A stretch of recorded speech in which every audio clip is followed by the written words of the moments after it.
I remember that fateful night when we shouted Black Lives Matter from the rooftops, but you just didn't believe us. You thought we were just being too emotional, that it was all just a social media trend. You'd rather not think about the possibility of a woman becoming president, so you decided to take a step back and abstain from voting, or even worse, voted for Trump. It's like your mind was closed off to the idea of anything changing, anything progressive happening in this country. And then there were those who were detained by ICE, and it got worse with each passing year. A record number of people died in their custody last year alone. Can you imagine being taken away from your family, locked up in a place that's supposed to be holding you, only to die under their care? It's like they're just numbers on a spreadsheet to them. ICE wasn't just picking up non-citizens, they were also deporting US citizens against their will.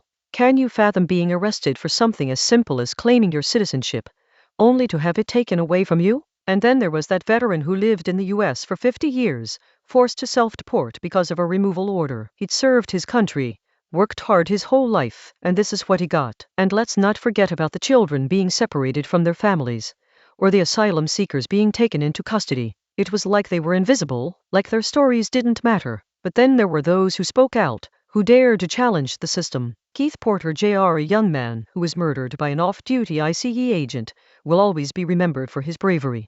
And Geraldo Luis Campos, another victim of ICE brutality, died under mysterious circumstances, with an autopsy finding that he died from asphyxiation due to neglect. You may have thought Renee Good's death was going to bring about change, but it just made you more entrenched in your views. You saw her as a threat, someone who was willing to challenge T. What would you do in this situation? Follow for more stories.